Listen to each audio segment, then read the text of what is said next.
الحمد لله الحمد لله رب العالمين الهادي إلى صراطك المستقيم. أشهد أن لا إله إلا الله وحده لا شريك له، وأشهد أن سيدنا ونبينا محمدا عبده ورسوله وخليله وحبيبه وصفيه. اللهم صل وسلم وبارك وكرم ومجد وعظم على سيدنا وحبيبنا وشفيعنا ومولانا محمد المخصوص بجزيل البشرى، وعلى آله وأصحابه الذاكرين الله كثيرا في السر والجهر. أما بعد، فيا أيها المؤمنون، أوصيكم ونفسي بتقوى الله وطاعته، فقد فاز المتقون. وقال الله تعالى في القرآن الكريم: يا أيها الذين آمنوا اتقوا الله حق تقاته ولا تموتن إلا وأنتم مسلمون. وقال رسول الله صلى الله عليه وعلى آله وصحبه وسلم: اتق الله حيثما كنت واتبع سيئة الحسنة تمحوها وخالق الناس بخلق حسن. Ma'asyiral muslimin rahimani rahimakumullah. Alhamdulillah, bersyukur kita kepada Allah Subhanahu wa taala, zat yang selalu mencurahkan kita nikmat dan rahmat-Nya, sehingga di hari ini Sayyidul Ayyam, di hari Jumat penghulu daripada segala hari, hari yang berkah, kita berada di tempat yang paling dicintai oleh Allah Subhanahu wa taala, yaitu masjidnya, dalam keadaan sehat wal afiah, menjalankan kewajiban kita sebagai umat Islam, yaitu salat Jumu'ah secara berjamaah. Salawat serta salam tetap tercurahkan kepada junjungan kita, suri tauladan kita, panutan kita, baginda Nabi Muhammad sallallahu alaihi wasallam, serta keluarganya, sahabatnya, dan pengikutnya hingga akhir zaman. Dan tak lupa khatib mengingatkan diri pribadi serta mengajak jemaah sekalian agar sama-sama kita bertakwa kepada Allah Subhanahu wa taala dengan sebenar-benar takwa. Imtisal li awamirillah wa ijtinaban nawahi. Kita berusaha semaksimal mungkin agar kita menjalankan segala yang diperintahkan oleh Allah Subhanahu wa taala, dan kita juga berusaha semaksimal mungkin agar kita menjauhi segala yang dilarang oleh Allah Subhanahu wa taala. Ma'asyiral muslimin rahimani rahimakumullah. Sebagai seorang muslim, tentu kita harus berusaha untuk menjalankan ketentuan yang telah ditentukan dalam syariat Islam, kewajiban yang telah ditetapkan oleh Allah Subhanahu wa taala, ajaran-ajaran yang telah disampaikan dari junjungan kita baginda Nabi Muhammad sallallahu alaihi wasallam di dalam aktivitas kita sehari-hari, di dalam ibadah, di dalam hubungan kita, hablum minallah, hablum minan nas, dalam aktivitas kita menjalin tali hubungan baik kepada Allah secara vertikal maupun kepada sesama manusia secara horizontal, termasuk di antaranya mengikuti daripada kebiasaan daripada yang diajarkan Nabi Muhammad SAW sedikit demi sedikit dalam kehidupan kita, di dalam sunnah-sunnah Nabi, hadis-hadis kebiasaan Nabi dalam ucapan dan perbuatannya. Tentu di antaranya itu Nabi SAW yang senang di dalam membantu umat-umatnya. Maka kita sebagai seorang muslim yang juga merupakan umat Nabi Muhammad SAW agar mengikuti daripada contoh tersebut dengan berupaya dalam membantu saudara kita sama muslim yang lainnya dalam hal-hal yang bisa kita melaksanakan tersebut, karena saling tolong menolong ini, saling membantu ini adalah suatu yang telah diperintahkan oleh Allah Subhanahu wa taala dalam Al-Qur'an. Allah Subhanahu wa taala berfirman, a'udzubillahi minasyaitonir rajim, wa ta'awanu 'alal birri wat taqwa wa la ta'awanu 'alal itsmi wal udwan. Allah Subhanahu wa taala berfirman dalam Quran surah Al-Maidah ayat kedua, tolong menolonglah kalian, wa ta'awanu, saling tolong menolong, 'alal birri wat taqwa, dalam kebaikan, dalam hal-hal yang mendatangkan ridhonya Allah Subhanahu wa taala, dalam hal-hal yang mendatangkan kebahagiaan, kesenangan daripada Nabi Muhammad SAW, wa taqwa, dan dalam menjalankan perintah kita kepada Allah, dalam menjalankan sholat saling tolong menolong, semisal di dalam mengingatkan saudara-saudara kita yang lainnya bahwa telah masuk waktu azan saat ini, atau telah menjelang waktu sholat Jumat saat ini, maka hendaklah kita meninggalkan hal-hal yang aktivitas-aktivitas dunia, dan kita berupaya untuk menyerahkan diri kita, fokus kita dalam beribadah kepada Allah Subhanahu wa taala.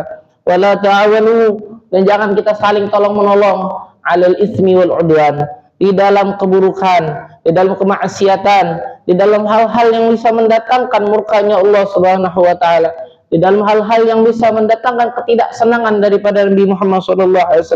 Maka ini yang seharusnya kita umat Islam harus mulai menambah ghirah di dalam kehidupan kita. Karena mungkin beberapa kita lebih memilih menjadi seorang yang introvert, yang mementingkan diri sendiri dan tidak peduli dengan urusan-urusan agama Islam yang lainnya.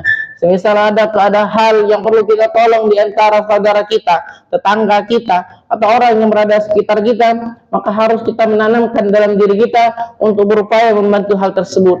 Karena Nabi SAW tidaklah keluar dari rumahnya kecuali Nabi Muhammad SAW akan menghilangkan kesusahan daripada umatnya. Ada umat yang mengeluh kepada Nabi tentang ketidakadanya biaya hidupnya saat itu, tentang ekonominya, yang tidak makan dalam saat itu, atau kebutuhan kesusahan dalam hidup lainnya.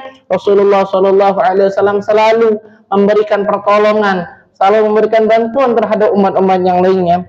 Bahkan Rasulullah SAW bersabda dalam sebuah hadis yang diriwayatkan oleh Imam Muslim, "Allah fi 'aunil 'abdi ma kana 'abdu fi 'auni akhihi." Allah Subhanahu wa taala akan senantiasa menolong, membantu seorang hamba selagi hamba tersebut membantu daripada hamba yang lainnya, selagi hamba tersebut menolong daripada saudara yang lainnya. Mungkin ikhwan terlintas dalam pikiran kita, siapa yang akan membantu kita tatkala kita membantu dia, karena belum tentu saudara kita tersebut akan membantu kita. Tapi ingatlah ikhwan, kita memiliki Tuhan yang tidak tidur, kita memiliki Tuhan yang maha melihat.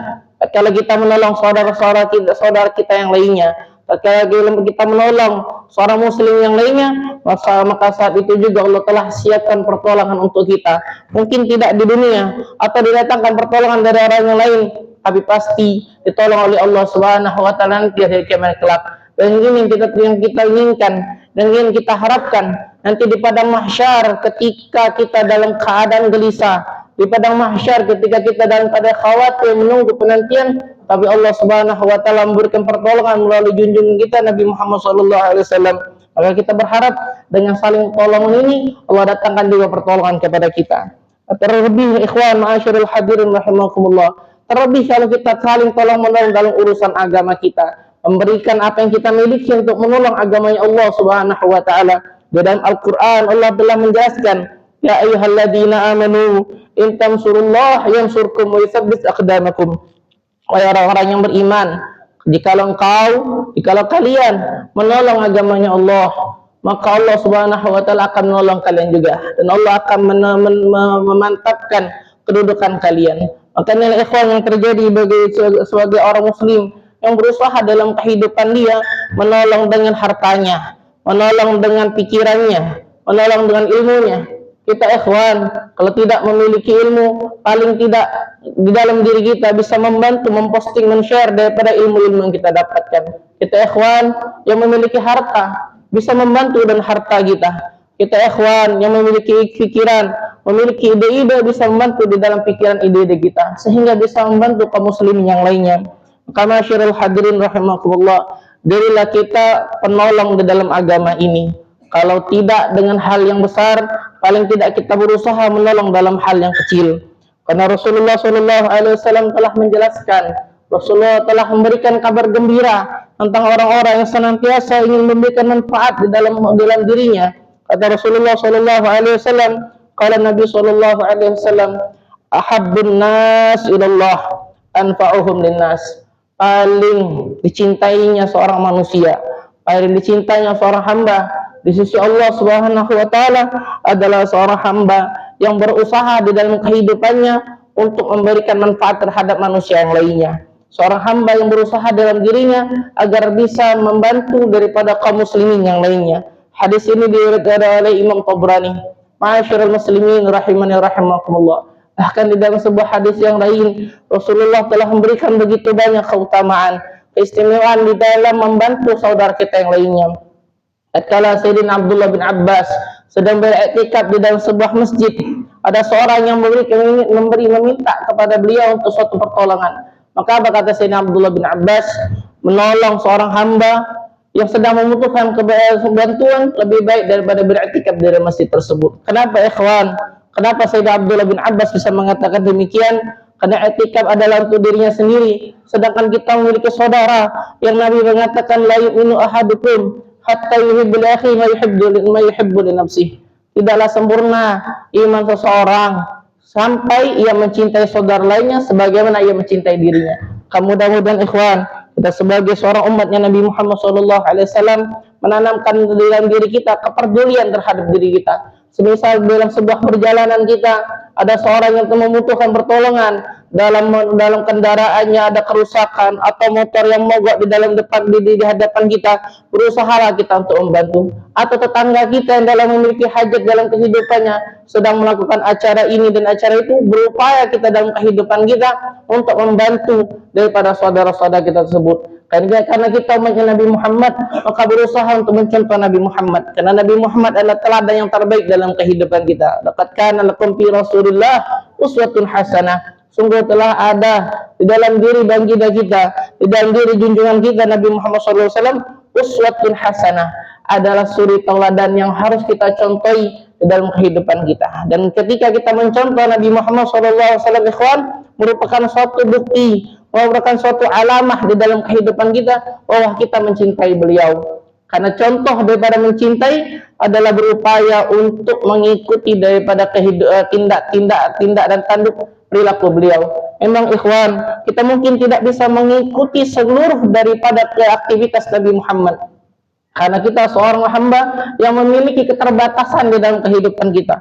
Tapi tatkala kita berupaya, tatkala kita berniat untuk melaksanakan hal tersebut, maka insya Allah kita akan bisa mengikuti daripada aktivitas tersebut. Semisal hal-hal yang kecil dalam kehidupan kita, mulai dari masuk rumah dengan mengikuti sunnah Nabi dengan kaki kanannya, keluar dengan kaki kirinya, membaca doanya Bismillahirrahmanirrahim wa tawakkaltu 'alallah la haula wala quwwata illa billah, atau melakukan sunnah-sunnah Nabi yang lainnya, berupaya dikit demi sedikit. Dan setiap niat yang baik, setiap niat yang mendatangkan kebaikan, Allah Subhanahu wa taala akan mencatat kebaikan tersebut. Allah Subhanahu wa taala akan mencatat pahala tersebut. Meskipun terkadang mungkin kita hanya berniat tapi tidak mampu untuk melaksanakan, tapi pahala yang Allah Subhanahu wa taala siapkan untuk kita tentu telah ada. Maka masyarul hadirin rahimakumullah, di khutbah Jumat yang singkat ini Al-Baqir mengajak kita semua untuk sama-sama kita peduli terhadap orang-orang sekitar kita, membantu dengan apa yang ada dalam kehidupan kita. Inna ahsanal kalam wa abinil nizam kalamallahil malikil alam, fa idza quri'al Qur'an fastami'u lahu wa ansitu la'alakum turhamun. Wa idza quri'al Qur'an fasta'idz billahi minasyaitonir rajim. A'udzu billahi minasyaitonir rajim. Bismillahirrahmanirrahim. Wal 'ashr innal insana lafi khusr illa alladhina amanu wa 'amilus solihati wa tawassaw bil haqqi wa tawassaw bis sabr.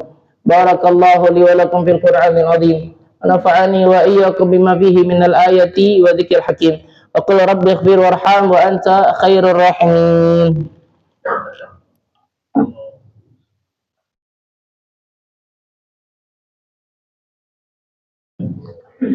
Alhamdulillah. Alhamdulillahilladzi 'adala 'ida wa qarrara. Ahmaduhu subhanahu wa khalaqa wa sawwara. Asyhadu an la ilaha illallah wahdahu la syarika lah, syahadatan yuzkihu bihal mizan fil mahsyar. Wa asyhadu anna sayyidana wa nabiyyana Muhammadan abduhu wa rasuluh al-mab'utsu ila al-aswad wal ahmar. Allahumma shalli wa sallim ala sayyidina wa nabiyyina wa maulana Muhammadin المبعوث إلى الأسود والأحمر وعلى آله وأصحابه الفائزين بشرف الأبخر. أما بعد، يا عباد الله اتقوا الله فيما أمر وانتهوا عما نهى الله عنه وهدر، واعلموا أن الله تعالى صلى على نبيه قديما وقال تعالى إن الله وملائكته يصلون على النبي يا أيها الذين آمنوا صلوا عليه وسلموا تسليما. اللهم صل وسلم على سيدنا خير الخلق صاحب الوجه الأنوار، ورضى اللهم عن كل الصحابة أجمعين وعن التابعين ومن تبعهم بإحسان إلى يوم الدين. اللهم اغفر للمؤمنين والمؤمنات والمسلمين والمسلمات الأحياء منهم والأموات، وارفع لهم الدرجات، وضاعف لهم الحسنات وكفر عنهم السيئات يا رب العالمين. اللهم أعز الإسلام والمسلمين وأهلك الكفرة والمشركين والمبتدى والشيوعية ودمر أعداء الدين وأعلي كلماتك إلى يوم الدين. اللهم انصرنا وانصر إخواننا في فلسطين. ربنا آتنا في الدنيا حسنة وفي الآخرة حسنة وقنا عذاب النار. عباد الله، إن الله يأمر بالعدل والإحسان وإيتاء ذي القربى وينهى عن الفحشاء والمنكر والبغي يعظكم لعلكم تذكرون. فاذكروا الله العظيم يذكركم واشكروه على نعمه يزدكم ولذكر الله أكبر والله يعلم ما تصنعون. أقيموا الصلاة.